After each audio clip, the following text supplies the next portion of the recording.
Recorder England, please. We're back in session. Okay. Well, you guys get to see my chicken scratches and how I do the minutes, because this is what I prepared to share with you on the core sample update.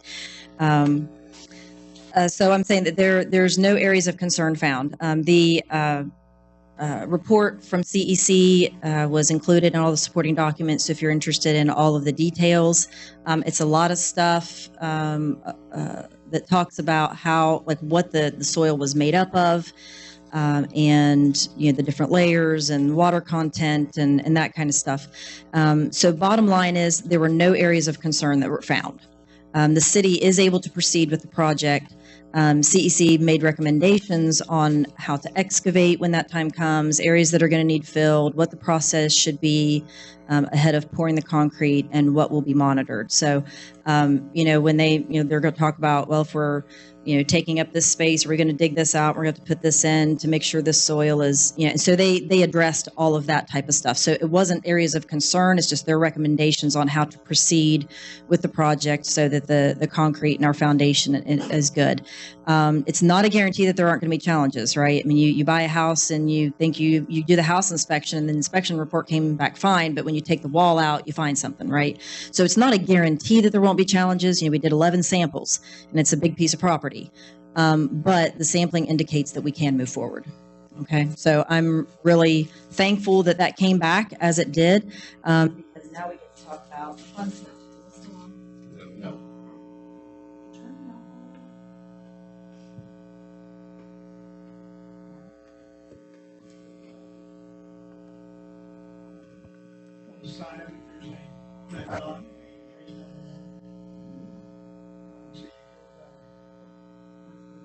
Now? There we go. All right, so on to the fun stuff. I am very excited to present the renderings that Omni and Martin Aquatic have given us. The design team, we met last week with them. They provided 4 options for us, and that's what these are. I'm going to show it on the screen as well.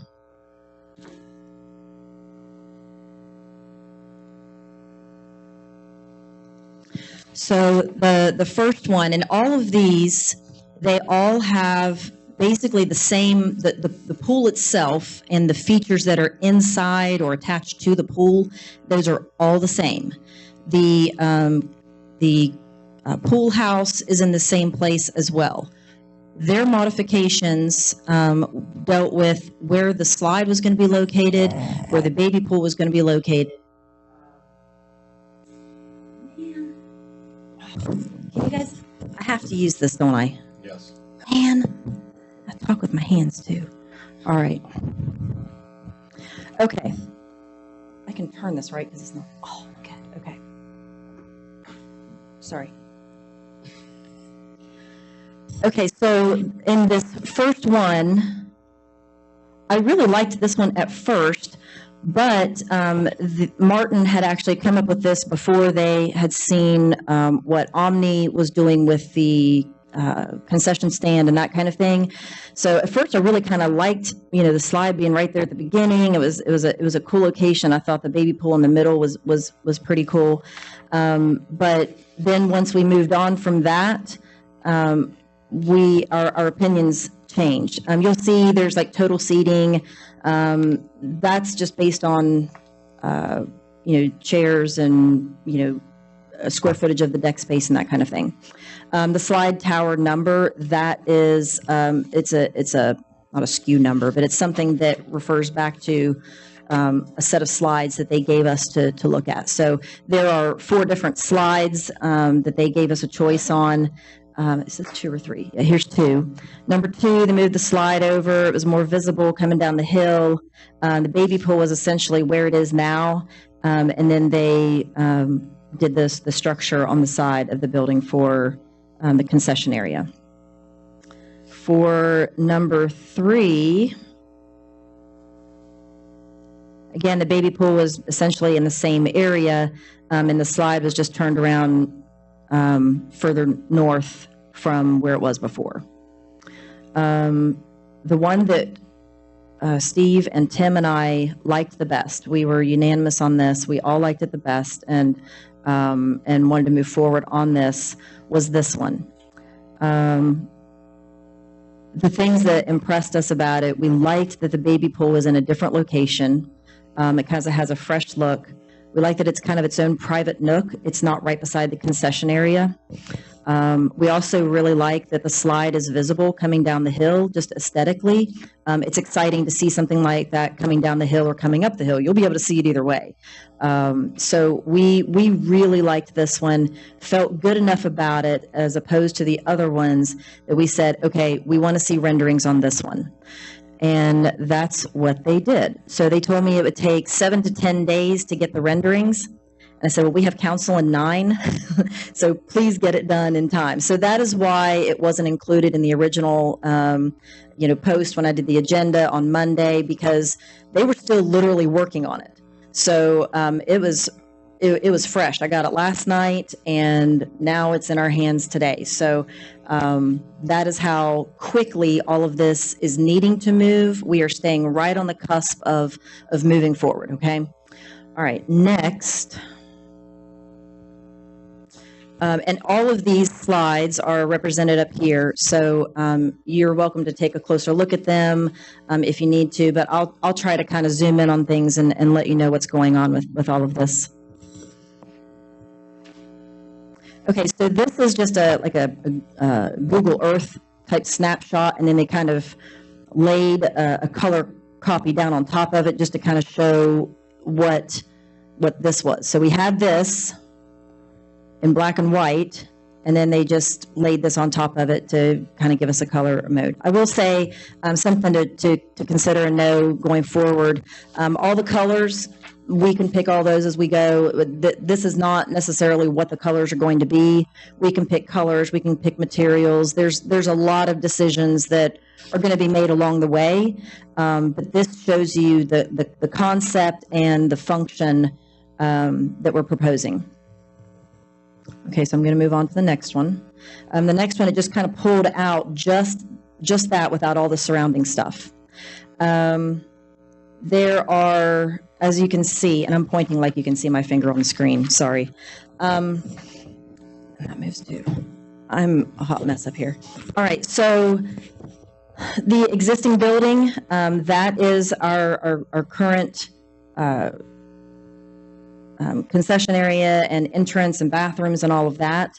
What you'll see from the next slides is that there has been an addition on the left side of that where we have created a breezeway that goes through for an entrance and exit. It's a dedicated entrance and exit area that does not involve the concession area or the restrooms.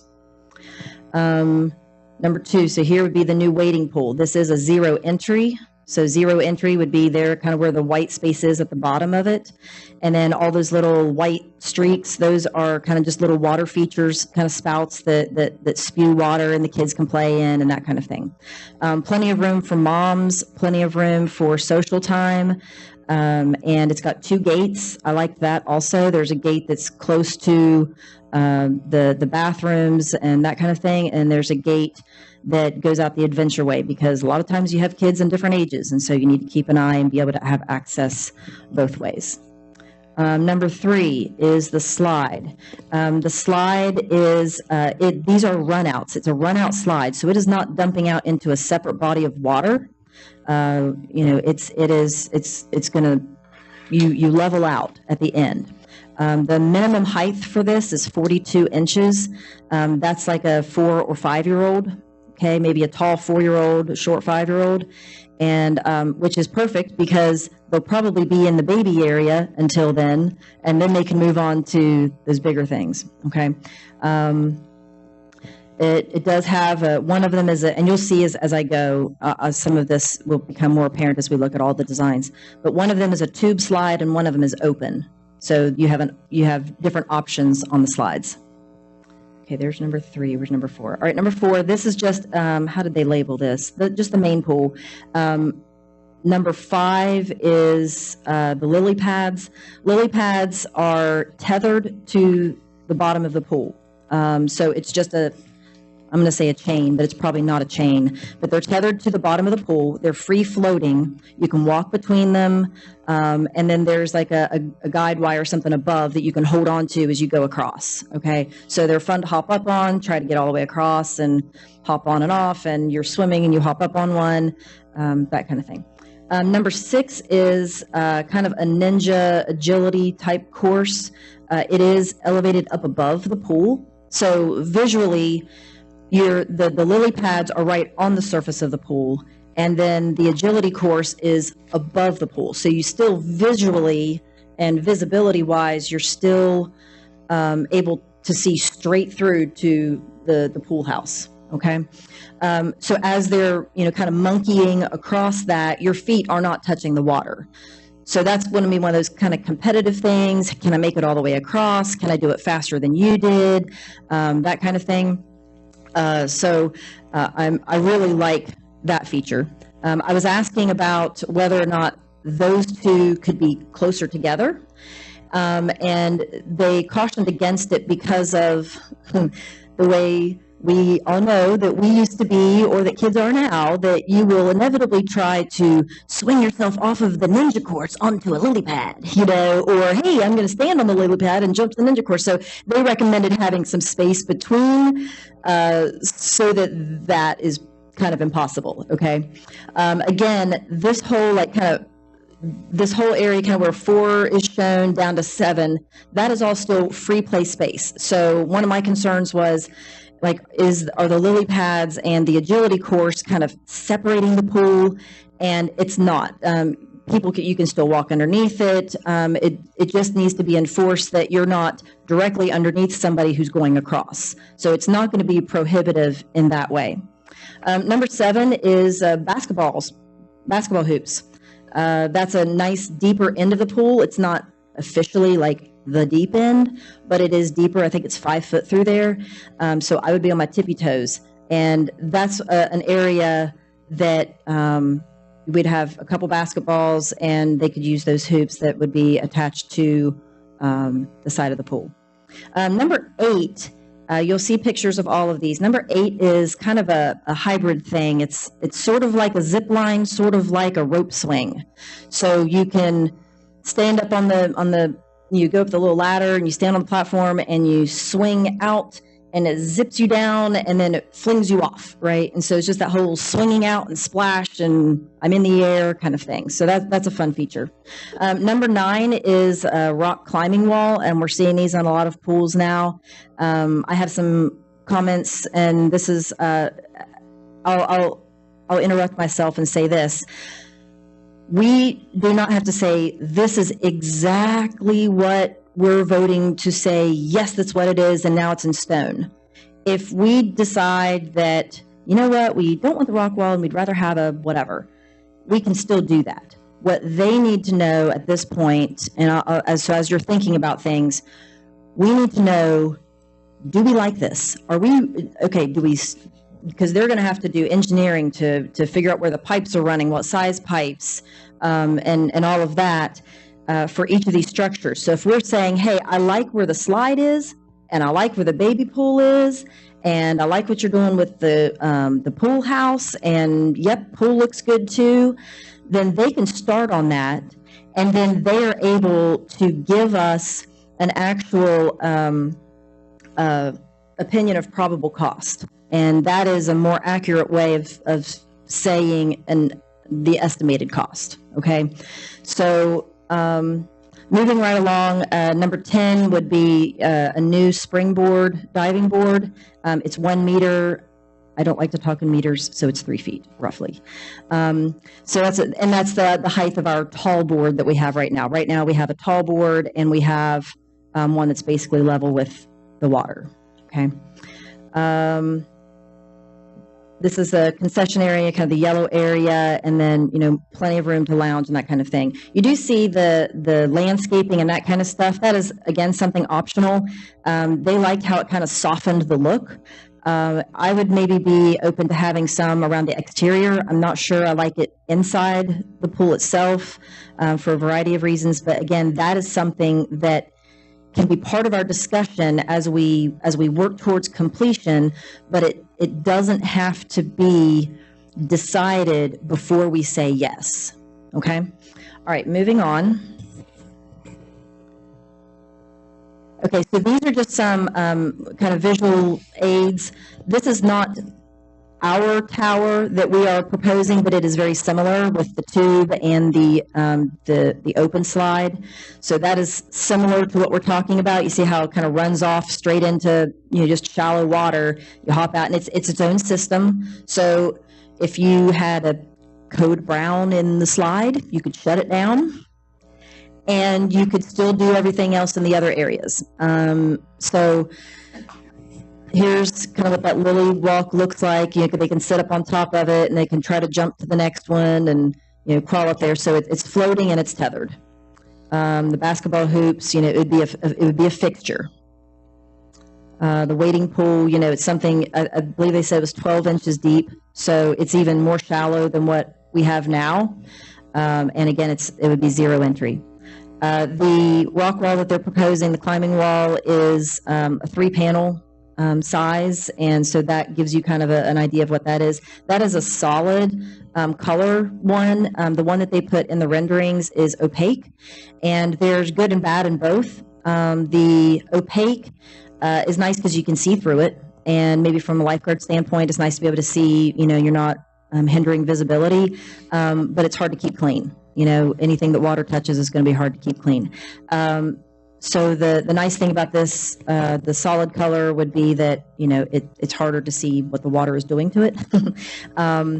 But again, you can't see the kids maybe. There may be maintenance on the rocks or on the handles and stuff themselves and that kind of thing. Here's kind of a picture of the agility course. You see it's like kind of a ropes type thing that would be suspended above the water. Here's that rope swing I spoke about.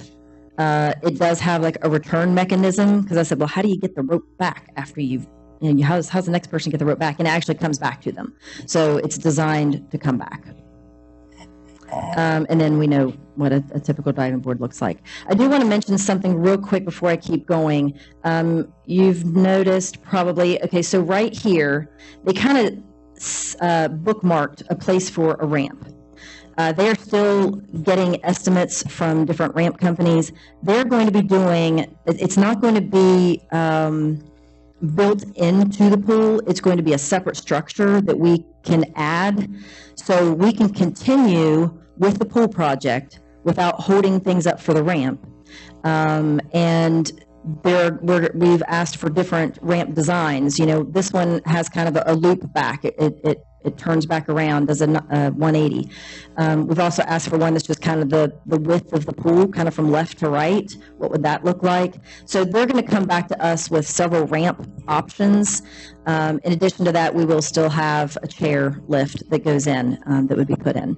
They didn't put in like the lifeguard stations and that kind of stuff in this either, but those are obviously going to be there.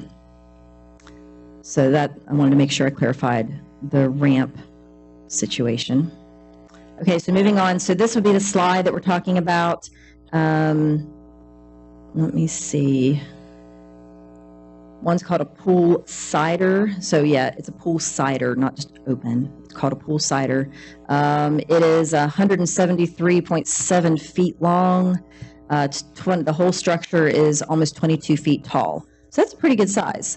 It's a pretty good size slide. Then the other one is called an aqua tube. If you see these colored bands on it, they're in the corner, different colors.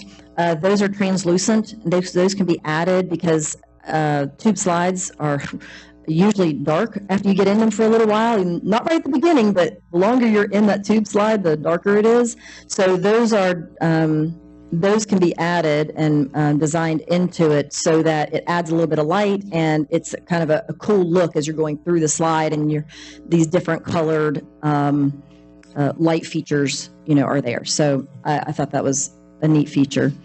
Let's see here. Just another look from above, kind of how that would look. And again, the colors, we can choose the colors. This is just what the design company gave us. Okay, so here is rendering number 1. I really like it. I think our citizens will like it. I think it is thoughtful. I really like how we have zones for different ages, different abilities, different activities. We've got our baby area that is secured by a fence, 2 doors that will have those locking, magnetic locking things on there, ample space for moms and families to gather and have their social time, which is very important. That's something that's unique that, I think about our culture here in Vienna and what do Jackson Pool people like? And Jackson Pool moms of little ones like to get together with each other, and they need that safe space to be together, because sometimes it is just as much about getting together with another mom as it is for our kids to play together. So I feel like that designated space is well done. We have a great amount of space for free play, whether it's in the 3-foot area or down in the 5-foot area. They can still, horse around, they can still splash, they can still, dive for things, they can do all that stuff. And we do have a good amount of stuff for kind of the adventure type. If I was to categorize a group of people that are the hardest to please, it would be probably in this area, and talking about pools, it would be probably middle school and high school and older boys. Girls will do anything. They'll be adventurous, and then they'll go lay out. But the boys, they're not going to lay out. They just want to go have fun and splash and dare their friends and that kind of stuff. So I feel like we've done a really good job of making sure that the slide is an attraction. The slide is something they will want to do. The slide is something that I think we will have a line at. Okay. I like the basketball. I think they'll enjoy the basketball. The zip line, that's a cool feature. The rock wall, the diving board. We needed those types of things to enhance the experience for that segment of our population. And I believe those will also have waiting lines. You'll have kids waiting to do them. Okay, so there's another view of it. I'm going to show you the next one. Okay, from this view, you can see how the pool house is laid out now. The existing pool house is all that big area on the right-hand side, and that little bit there on the left is what is being added along with the breezeway. So this is, again, I'm pointing. This is what is being added onto that, and I'll show you the overhead view of that here in just a minute. They have put in a couple showers on the outside. We also have the option of having maybe some day lockers on the wall here to the right of this restroom entry. And I can't wait to show you how that all looks. Okay, so there's your view from there. Okay, moving up, another bird's eye view of what the property would look like. Okay, and again, we can tweak things, we can move some stuff around, we can do whatever, but they need to know where we stand on this. All right, and then this, I absolutely love. There were so many things that were on our list of must-haves, and they delivered. One of our top number 1 things was safety and security for little ones going to the bathroom. As our current pool house is designed, you walk in, you walk up to the window and you pay, and then the girls go to the left and the boys go to the right, and then it opens up into the pool. You can't see, the mom can't see the boys. I can't go with them. And same thing for that dad of daughters. You're sending your daughters, and it's like, well, you're really too old to go in the boys' room, but I'll see you on the other side, right? That has always given me like the hair on the back of my neck would stand up, right? I've never liked that. This allows us to have a dedicated entryway and exit, okay, and a restroom access that is secure. Okay, so up here at the top, I'm going to point again. Up here, that is the current entrance. Okay, so that would become closed off, and there would be a grate that would allow ventilation in, and it would have a high window to make sure it's lit up. There's plenty of light in there. Then this just becomes a restroom corridor in a sense. So off to the left would be the women's toilet and changing area. Okay, plenty of rooms to change clothes in, and one shower. Okay. Then you've got your guys over here on this side. This little space to the left of the door as you walk in would be a bench area. You know, set down your bag or whatever, so you're not sitting it on the floor and that kind of stuff. Same thing for the guys. Plenty of space and stalls and everything. And then we have this was another one of our big asks, was we needed family changing rooms and showers and bathrooms that were ADA compliant as well. We wanted the whole package. We wanted everything. And so they've designed 4 of them for us. 2 of them have a shower. The other 2 do not. And we've talked about, right now they've got the bench sitting where it is, but we could add another bench, and we could make the bench and the purple ones longer and that kind of stuff. So those are all details that we can work out as we go, okay? But I think these rooms will serve us so well. And we know that when I say, yeah, you can run to the bathroom real quick, I don't have to get out because he's going to go in that door and back out that door. No other option, okay? Okay, so over here where we added in space, where it says tickets right now, that's the current concession stand. They called it tickets because that's where you're checking in for the day, okay? We will have to, on the management side of things, decide how we want to run the pool. Are we doing tickets? Are we doing passes? Are we doing whatever? All that can be determined later, but this is where the window would be when you show up, you're showing up for the day, and you would check in here and pay. Storage is built into that as well for anything that we would need it for. The utilities is where the utilities are right now. They didn't want to have to relocate those because of the cost. So we're able to maintain the outside structure of the building, keep a roof on it, keep the utilities where they are, and be able to work through the winter, which I think is a really, really valuable part of all of this. So they would extend over and create a concession stand that would then be accessed from the shade structure side, okay? And then the lifeguards would have their own space with a window there on the front so that they can, keep an eye on things and they can be accessed. The access to the concession area would be through the lifeguard room. If the concession area needs to be bigger, we can take a little bit off of the lifeguard room. We can just move that wall down a little bit and make sure that that's sufficient for what their needs are. We probably don't need a 3-bowl sink. They put a 3-bowl in there because that's what they have now. Do they use the 3-bowl? Do we need the 3-bowl? Probably not. But again, those are things that we can hash out as we go and not have to have that answer right now before we say yes. Again, we would have some sort of shade structure. It would be a permanent type fixture. It wouldn't be something that we have to take down at the end of the season and put back up at the beginning of the season. We don't have to store it. It can stay up. It'll be a permanent structure. Okay, so there's all of that. I want to go over a few notes that I have to make sure that I've covered. Some of these things I have already said, but I wanted to make sure I covered them as well. So I mentioned that, colors and materials, those can all be tweaked as we go.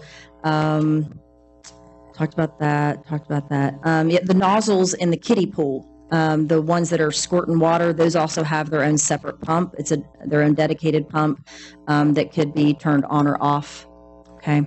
Talked about the translucent bands.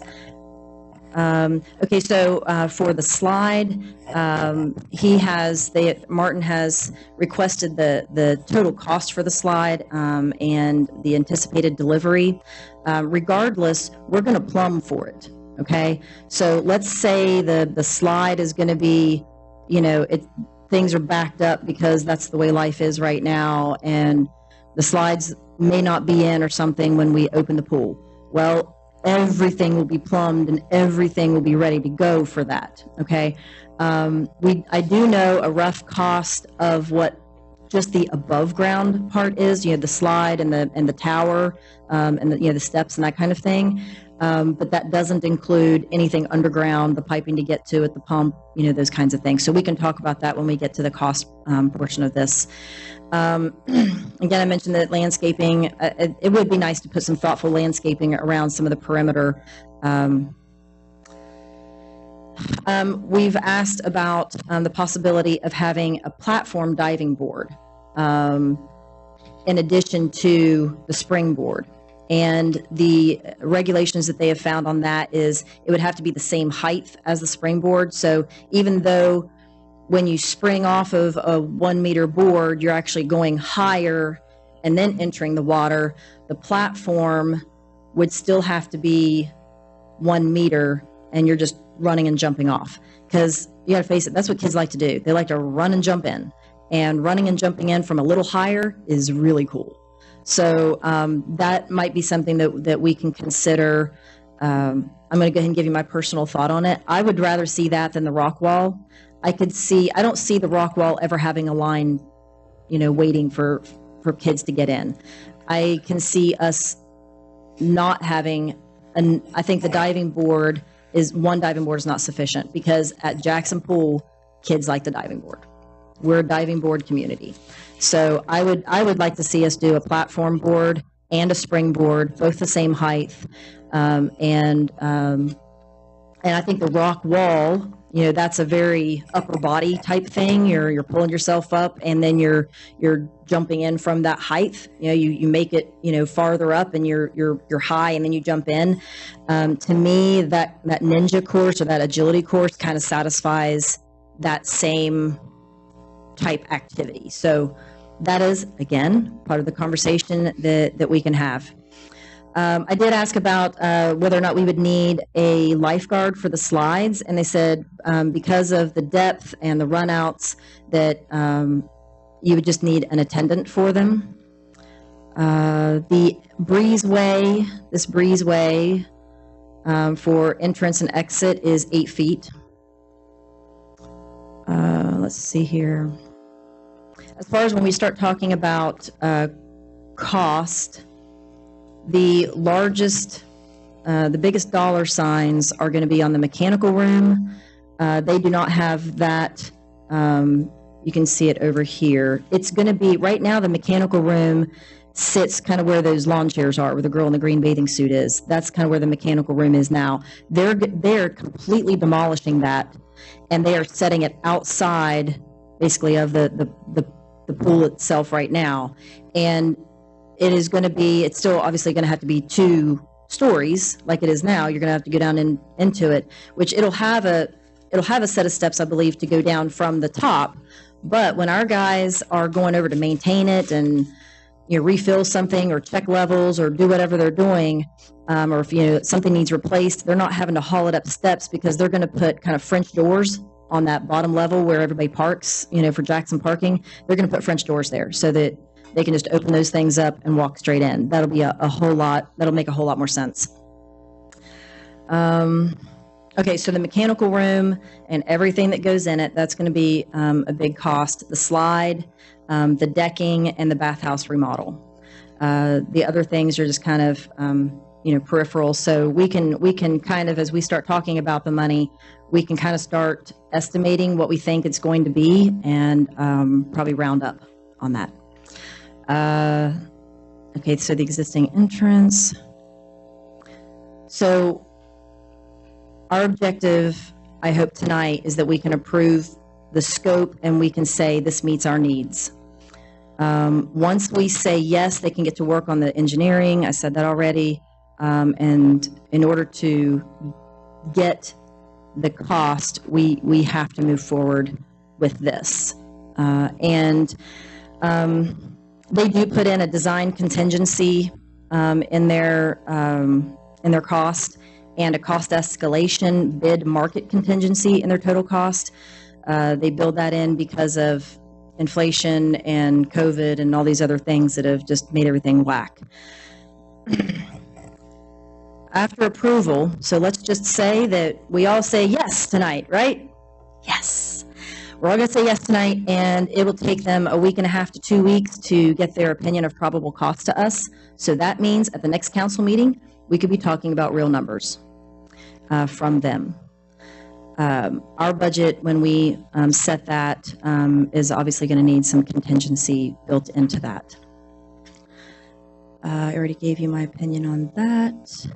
Okay, so I'm going to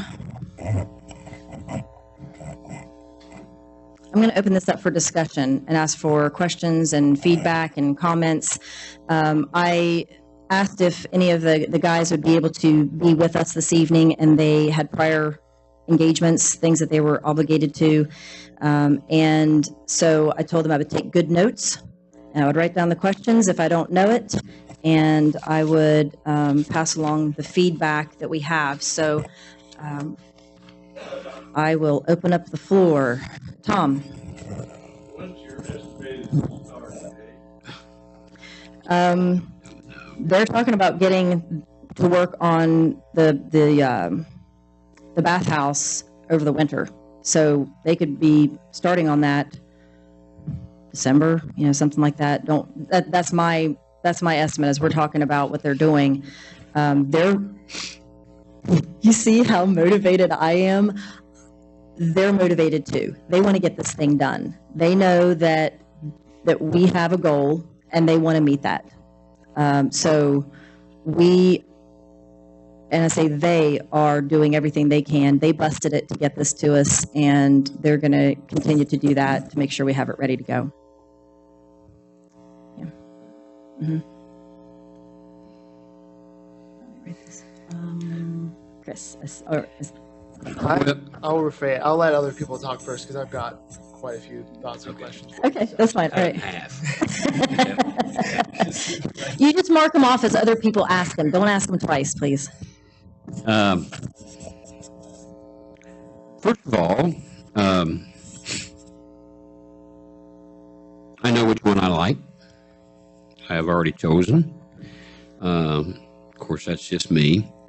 But real quick, and because I know we need to move on, but I just want to say how satisfied I am with the progress of this project with the committee, and I've been on council a long time, and typically things don't go together and fall together like I think that this has. I think the committee's done an excellent job to get us to where we are. And then when you start seeing drawings and options, the realization sets in that, golly, Neds, this is going to happen. The other thing, and then I'll be quiet.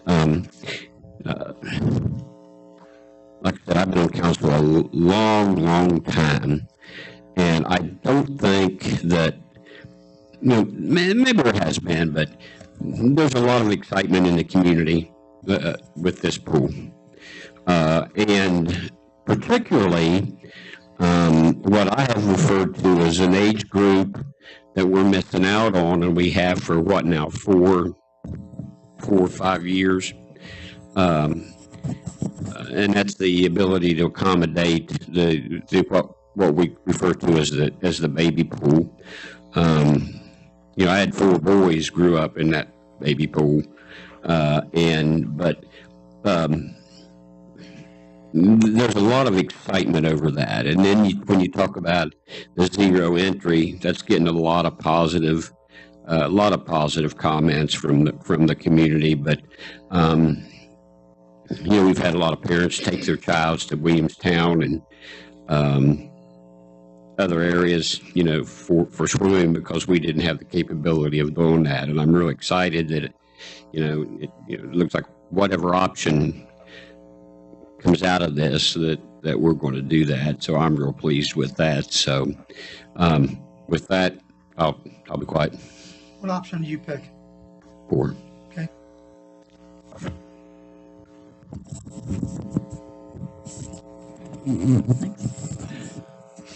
I'll go ahead. I'll go ahead and ask a few questions and I have a few comments on stuff. Do you remember when we actually started this process? Like what the date was? It when we was- kind of signed things over to them. Started which process with When we Martin and? agreed to do this project with Omni. Oh, you're gonna ask Does me anyone questions like remember that. that date? I don't have it written down. It was at the end of June was we signed the contract, or was it the first part of July? The first part of July, because we were dealing with the Freedom Festival. Yeah. Yeah, so it was in the June, first part of July. Okay. I really appreciate all of the effort and the excitement that you have for getting this done and trying to make something of what has now been closed and has had many issues for many years.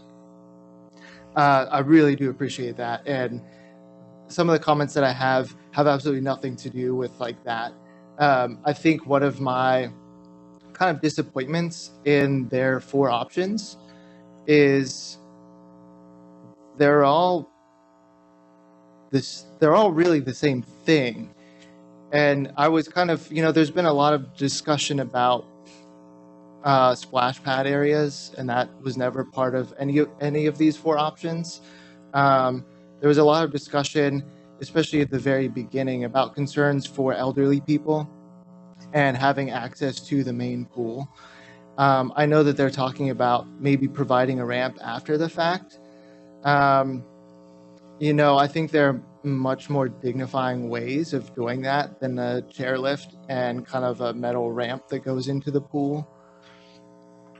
So, while I really appreciate the work that they have done on this, it really seems like we have one option just in a few different configurations. Can I speak to that real quick? So I'm gonna speak to that real quick. So hold your Sure. thought. So some of what they gave us was based on feedback that our design team gave them. Okay, because they were also taking into consideration our deadline. Okay, so they're saying, okay, so we're not going to bust up the whole thing and reconfigure the whole thing.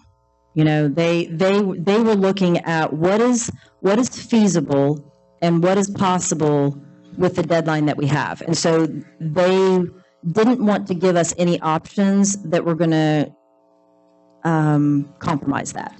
Okay. And some of the feedback, we talked about, do we like the shape of it? Yes, it still satisfies what we want to do and those kinds of things. So they based what they designed on the feedback that we gave them in prior meetings that we had with them. And then, so the ramp is not necessarily going to be after the fact. It's just we don't have those ramp designs to show right now. And the goal and the desire is to have them, like when we open, we have a ramp. It's not going to come later as far as we can control, unless it's just backed up and we can't get it yet. The ramp will be in place when we open the pool. Okay, well, I guess that's something that I want to be realistic about at this point. I'm not really sure what the hard open by May 2023 deadline is pushing, because I feel like that we've talked about wanting to do this the right way. And I feel like we're taking a lot of shortcuts so that we can open by May of 2023. And you just kind of mentioned that they have eliminated a lot of options for us because we're pushing this really short deadline. And also, to be frank, as an architect, I deal with these schedules all the time. There's no way that we are going to have this fully completed and open. Like, the timelines for some of those things, even you just mentioned the pool, the slide itself is probably not going to be in time. And I'm afraid that we are really holding too tightly to the schedule rather than making sure we provide, all of the things that residents and people have asked for in the community. I know these things do cover a lot of that, and I think we've hit the mark on a lot of those things. But I just don't want us to feel like we are beholden to this schedule if it means that we're going to miss out on a lot of things. And even going back to, I guess, some of the things with the bathhouse, right? Like they really, they're hitting the mark on a few of those things, but they're not really updating that building. And from the pictures I've seen and from the times that I've been there, it's not the best building. And so are we sacrificing the opportunity to provide a brand new bathhouse just so that we can open in May of 22 or 23? And so those are just some of my concerns. I think their design is kind of heading in the right direction. But yeah, I think I'm worried that we're trying to like force the issue on this one. I appreciate like wanting to get it done, and I think things are moving and the ball is rolling, and that's awesome. But and I wish that they were here to kind of answer some of these questions as well, because I think one of the big things that we have to face as a city council is the cost.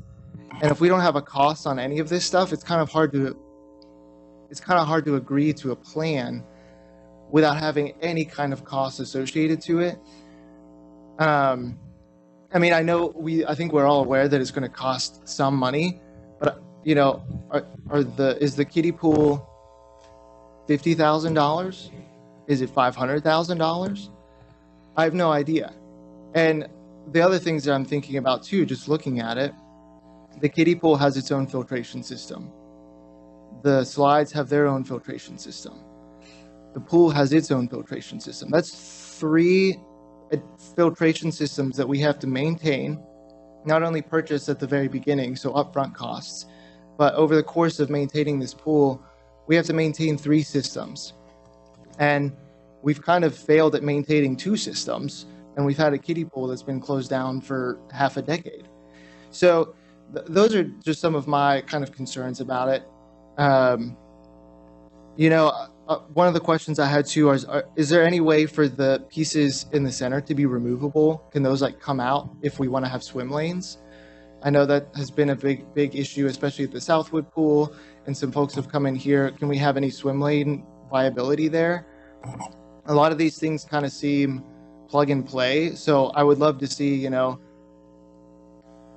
if they are plug and play, can we have options for switching some of those things out if people get tired of lily pads after a year?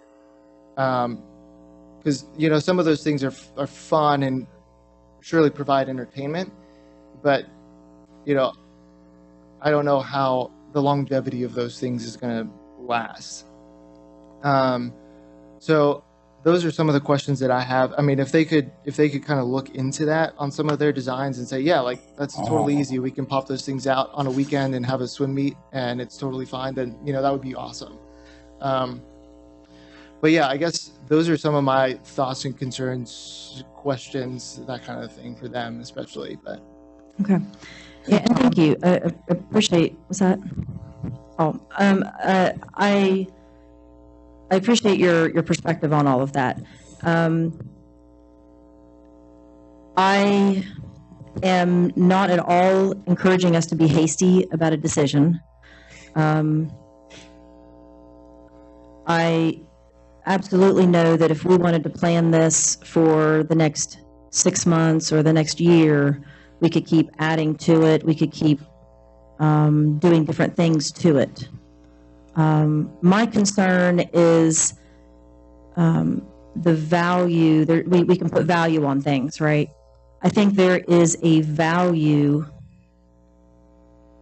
I'm not sure how to quantify it to our community and to the kids and the families that are using it to get it open again as soon as possible.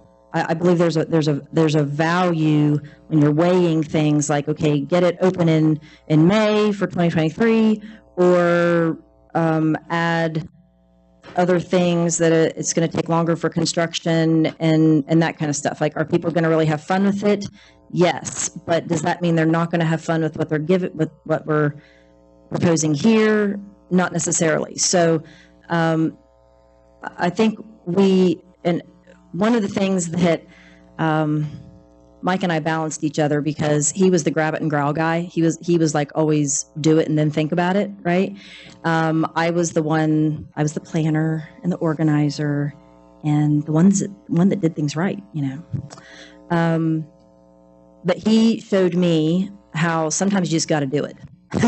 Sometimes you have to move, or I could literally plan something to death and I would never get anything done because I would have the most perfect ideal thing. And I also showed him that sometimes it's good to pause for a second and put a plan together. So I feel like this is, I've learned a lot over the years in that. And so as I'm looking at this proposal, could we throw in a bunch of other things? Yes. And I think, your question about the lily pads and the ninja course and things like that, those are great questions. Should we take them out? Should they be removable? What if we just want to do like one thing and alternate, like, hey, today it's this, or this week it's the lily pads and next week it's the ninja course, and, we could alternate it or something like that. So programming wise, I think that makes sense to ask those questions.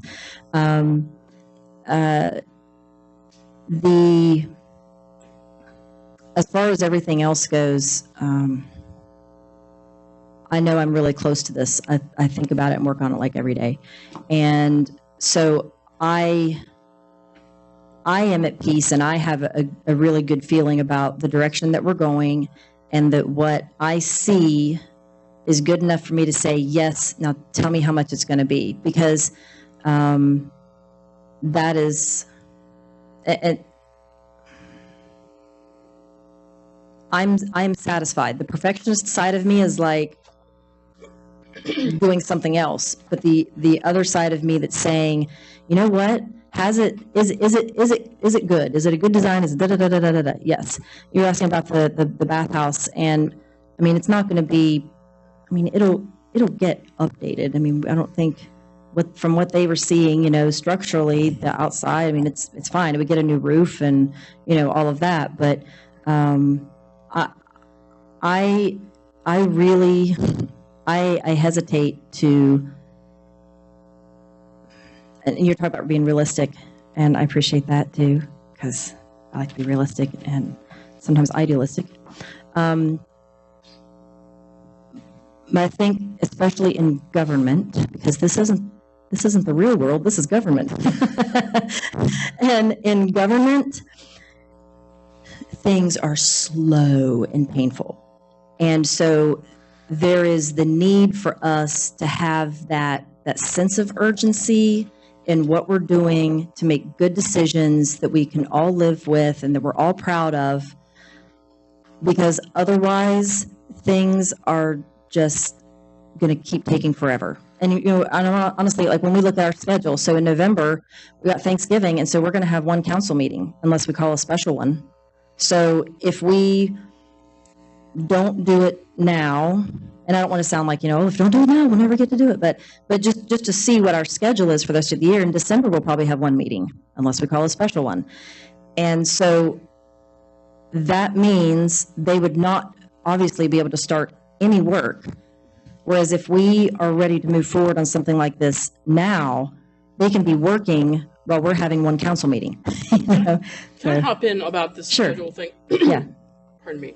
First of all, thank you very much. This took a lot of work to do, and obviously everybody can see your passion. It's something that needed to happen for a long time. So I want to start off just saying that I really appreciate the work you put into it, and I know it's taken a lot of your time away from your family. But in regards to when this is going to get done, I refer back to the geotechnical report, page 41, 4.5, weather conditions, and it talks about the moisture content in the soil. And I bring it up because it says the optimal time for them to do this, because we don't know what we're really going to run into once they tear all that up. There's going to be a lot of earthwork stuff that has to happen, right? So the optimal time for them to do that is actually in the summer and early fall. So if they need to do that in the summer and early fall of 2023, I don't think that it's reasonable that we're not gonna get it's not gonna happen. We're not gonna have a pool in 2023. And I think that's okay. I think people are really well aware of other issues. We talk about supply chain issues. You know, I'm on the Vienna Utility Board. We talk about it all the time about pipes and things like that. They're just really hard to come by right now, and they're very expensive. Mm-hmm. So, I mean, expectation, you know, you don't want to set up expectations that something's going to happen or that's not really possible. And so I'm not a geologist or anything like that, but just reading that technical report in that particular section gave me a lot of pause. It brought me back to reality, saying, you know, I don't really think it's going to happen in 2023, because once they open that up, who knows, you know, earthwork-wise, what they're going to get into. But if I may, I do have a couple other questions. For me, a lot depends on those lily pads. You say, why the lily pads? Well, when the way that is set up, and because the lily pads are there, obviously there's no swim lanes, okay? And so you have a lot of really great activities, a lot of really, what's the word I'm looking for? They're fun activities. They're, really active. It's not a passive kind of pool. So, but 3/4 of that pool, if not more, is all that activity. And then you have one little bit of corner here where something's not going on. It's in the lower end. And so I start to question a couple different things. If those lily pads cannot be easily removed, like not where you have to have a parks guy come in and say, hey, we're going to spend Friday afternoon removing these lily pads so we can have the swim meet on Saturday. It's going to take us 3 hours. I mean, like can somebody go in and snap a couple things on the bottom and remove them? Because I have to think about everybody in our community, from, the toddlers all the way to the seniors. And we have so many seniors and adults who like the Zumba fitness and all that stuff. That's going to severely limit what they're going to be able to do. Okay. I also think about it in terms of, kids having a good time. They're on those lily pads. They're jumping around. They're trying to jump on each other. We all know, I was a kid. We know that's exactly what I would do. But so you end up with even a smaller space where adults, maybe who bring their kids into the pool that are, they're 3 or 4 year old kids that can't really swim yet, and they want to, move them around, enjoy the pool, splash around a little bit. Now we've kind of just got this little tight area for those type of activities, which also brings me back to swim classes. I learned how to swim in that pool. Mm-hmm. Kids learning how to swim, number one priority for me. That's what we definitely want to start up again. And I know how they line up on the wall and they do the little U and everything. I think that lily pad kind of perhaps gets in the way some. But, me, I'm always about cost too. And I understand, we're not going to throw out a number tonight. And that makes me, I think I might break out in hives here. But it's also how much it costs to maintain something and how much it costs to operate something. Mm-hmm. So I'm looking at all these different features. And while I heard you say that maybe just one attendant on the slide, maybe that's correct. Maybe that's not correct. But I look at the lily pad, the agility, the basketball, the diving area, and all that stuff, and I think lifeguard, lifeguard, lifeguard, lifeguard. How many lifeguards is it going to take to have all the features open on a daily basis? And what's that going to cost us? And, that's a big thing for me. I mean, I really want to know, what is it going to cost to operate this pool every season? Because not only are we going to have the debt maintenance of the pool, but we're going to have, it seems to me like, significant costs, just because there's so many great things happening, but maybe there are too many great things happening, okay?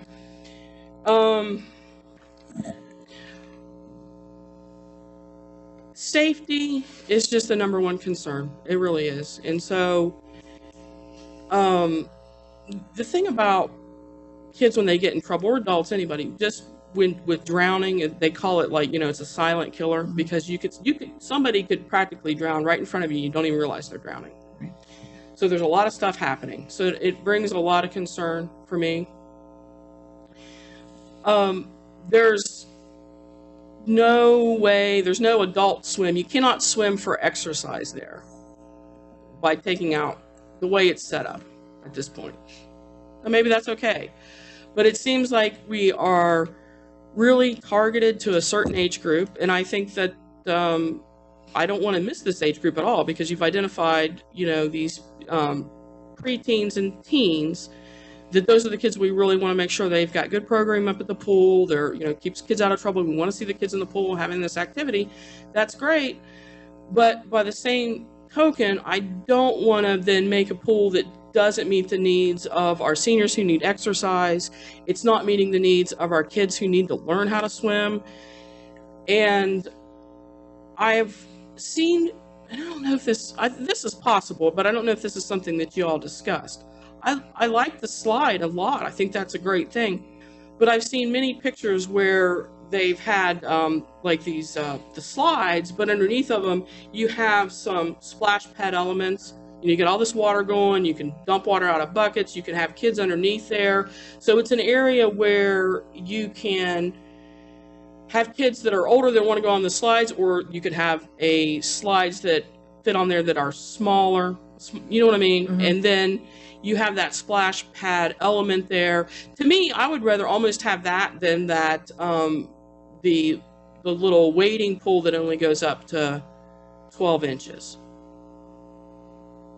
Are you familiar with what I'm saying? I'm sure you've probably seen that. Yeah.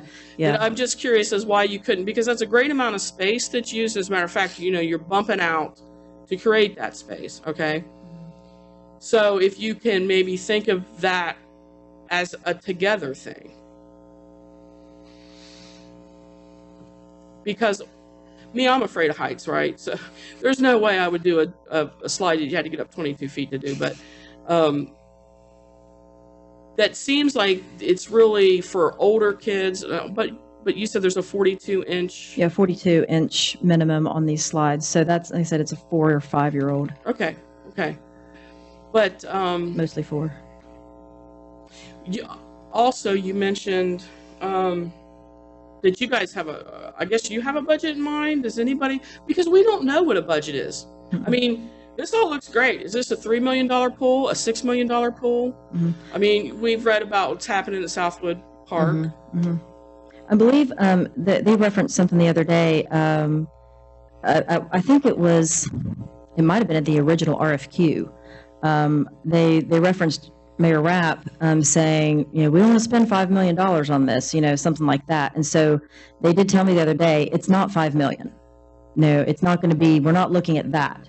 But they need to know how we want to proceed so that they can give us an accurate number. So I'm pleased to know that we're not talking like, and bottom line, if they come back and they say something and we're like, no, we can't do that much, then we start trimming, and that's where the conversation starts. And it's like, well, what would happen if we did this? And what would happen if we do that? So, so Tom, do you have any questions this evening? Tom? Sure. Do you have any questions this evening? Oh, a comment? I do not. Okay. All right. So, the whole point of this, and your displays are fantastic. The work is excellent. I am like you. I'm very excited about this. But until we can get a lot of the answers for the council people that have been asked this evening, we have to start somewhere. All right? And so the last agenda item that we have on here is to accept the design for the Jackson Park Pool. All right? And you've presented 4 designs this evening. Mm-hmm. So I would propose that we approve option 4, and then we go out and we get them to give a cost estimate, and then we ask them for add-ons for the items that you've noted in there, the splash pad, and things like that. But we have to start with a base number. And so if that pool as it sits right there is $1 million, how much can we put to it to get a splash pad, whatever. All right. But we have to give you, it doesn't go any farther if you don't give them a design to start your calculations on. All right. And then after you get that number, if it's a number you can live with, then you can add options to it and say, can we fit this in here? Can we do that? And then they're professionals.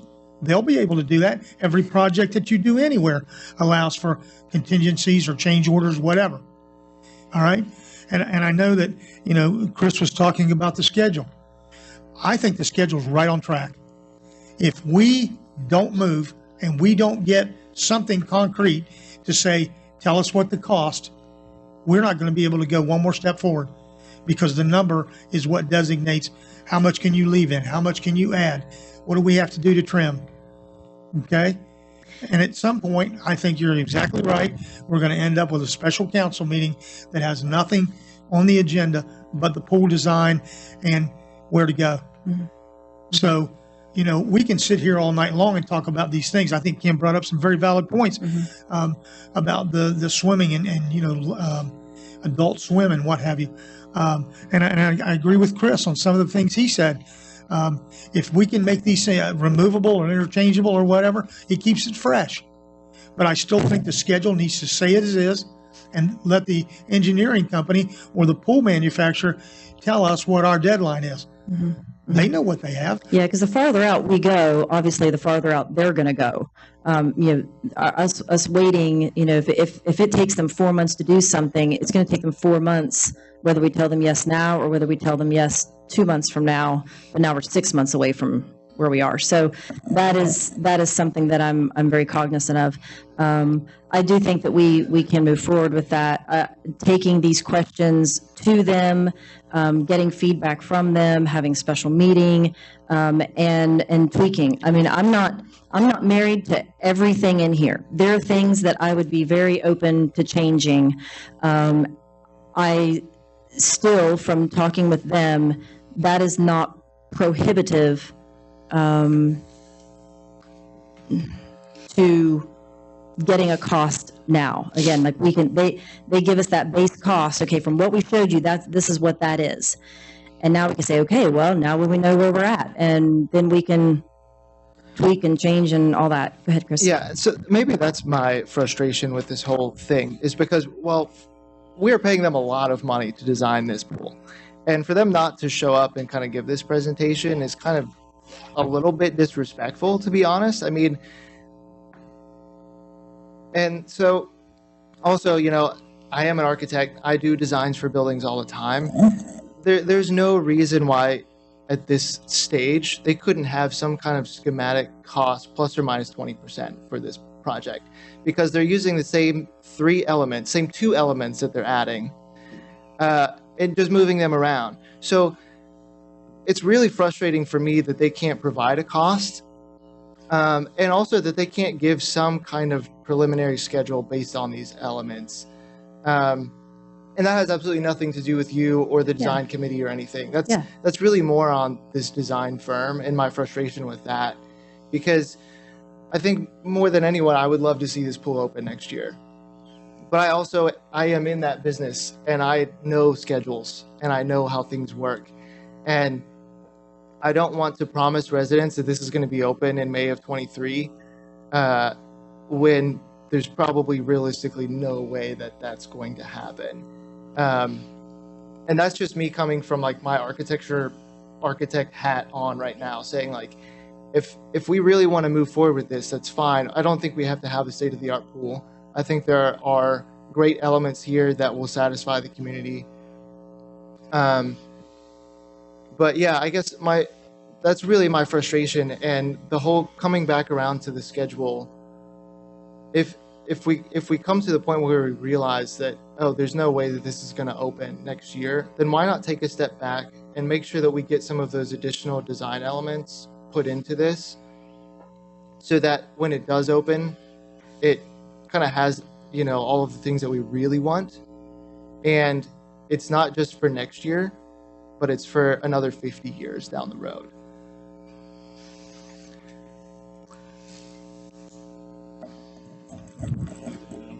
Yes, sir.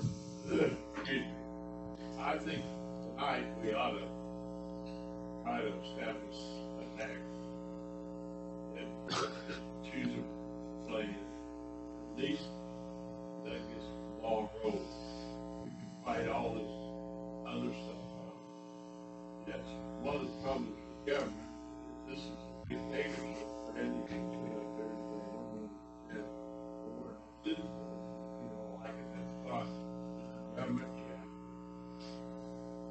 legislate, executive branch, legislative branch, but I think tonight we ought to establish tax that be it design, at least that would get the ball rolling. Can I say something to that, Mr. Azinger? There is one design here. You have 4 different ways of putting it together. You know, it's like, do you like your mashed potatoes up here and your meatloaf down here, or do you want your meatloaf down here and your mashed potatoes up there? You're still eating meatloaf. It's one design, you know. So I tend to agree with Chris that,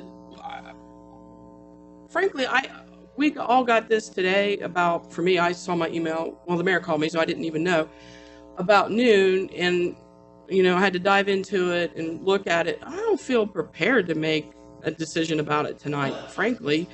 If we go ahead and pass a resolution that we're going to move forward, you know, we're kind of married to this. We can change some things around potentially, but there's just one design. That's it. And so, I mean, I have more questions than answers, and I wish that you've done a good job. But I think to ask those questions from the people of Omni or Martin or whoever they could send would have been far more helpful. So, number one, we haven't had really time to even absorb this. I made a few phone calls to a couple people that got some opinions on it, some people that know this kind of stuff, but really just not enough time. And so I tend to agree with Chris, and he knows his business. I don't know his business, but if he's saying, you know, 2023 is not going to happen, and then I just read this geotechnical support, and that kind of supports just what he said for a different reason. I don't think that we are, you know, if we wait for another 2 weeks or something, that it's going to make any big difference. So the resolution is on the agenda this evening. It can either be passed or it can be voted down. The resolution states that be it resolved by the Common Council of the City of Vienna that it hereby accepts the design of the Jackson Park Pool as recommended by the Vienna Pool Design Team. Financing for said project will be contingent upon council's approval at a future council meeting. That right there is basically a footprint telling us that we're going to gather more information on a cost basis. And so I would entertain a motion for the approval of the design number 4, and we accept that and go back to Omni and Martin Aquatic for prices, and then we bring it back, and then obviously council will have to modify it or turn it down or whatever. But I would entertain a motion for the approval of the resolution accepting the design number 4 of the Jackson Pool. Move for approval. Second. It's been moved and seconded that we approve the resolution of design number 4 and suggest it for the cost estimates and financing for said project will be determined and council's approval at a future meeting. Is there any further discussion? Yeah, I would like to go ahead and move to table it until the next council meeting. I think that at that point, they should be able to provide us with those cost estimates for this because, again, it's really not anything crazy for them to provide cost estimates for. It's been moved that we table it. Is there a second? Second. All right, it's been moved and seconded that we table this to a future meeting. All those in favor of... We're still, he didn't get an opportunity to finish what he was saying. Yes, he did. Well, Please, I'll take care of this, okay? well, we're still in deliberations, are we not? No. We have a motion on the floor. He moved to table it. You seconded it. We will now vote. If we're going to table it, then that's fine. But if we're not, we're going to move forward. Okay, because we've always discussed tabling before, so I don't know what version of Robert Rules we're using tonight, but okay. All those in favor of tabling the motion until the next council meeting, please signify by raising your right hand. All those opposed, same sign. it fails 2-4. So the motion on the floor is that we submit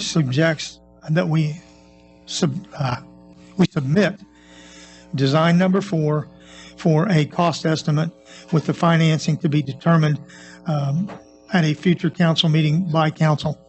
Is there any further discussion? Okay, I'll call for the question. And all those in favor of submitting design number 4, please signify by raising your right hand. All those opposed? I'm going to abstain because there's just not enough information for me to decide right now. Okay. Motion carries 4-1 with 1 abstention. All right. Please give them our concerns, ask them for that. Absolutely will. All right. And we will expect them to be represented at the council meeting when we vote on whatever it is. Got it. All right. Please make that clear to them. Okay. That concludes our agenda for this evening. We move to council comments. Are there any council comments this evening? I want to mention one. I spoke with Adam Jones earlier today. He's the resource officer at Jackson.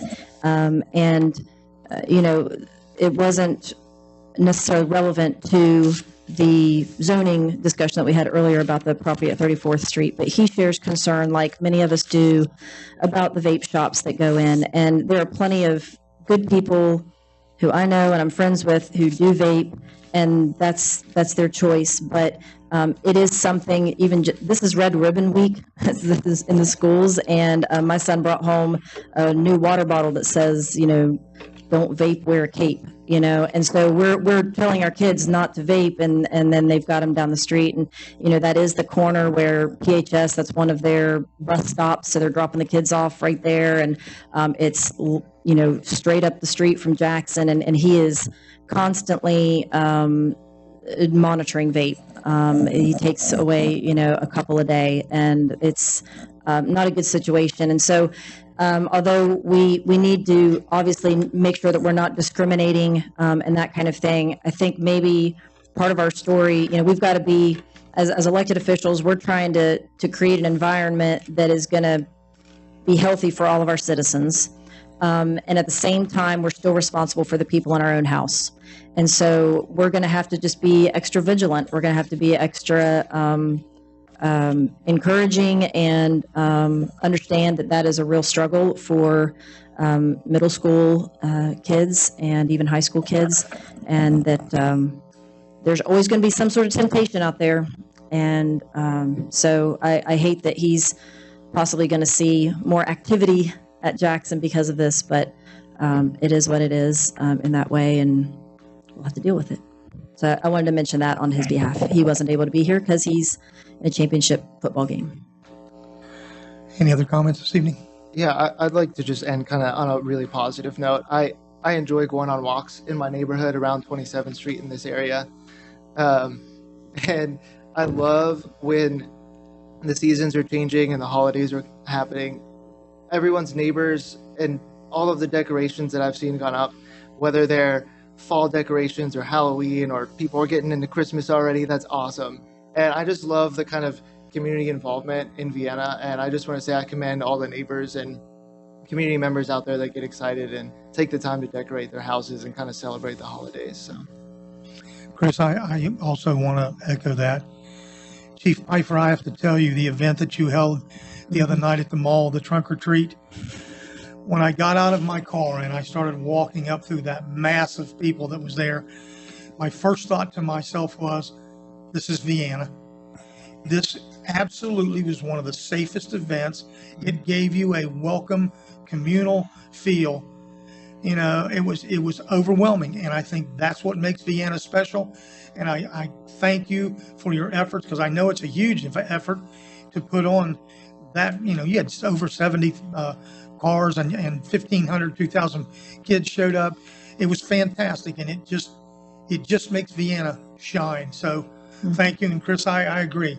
There's a feeling about Vienna that's safe and it's welcoming, and I hope we never lose that. So, all right.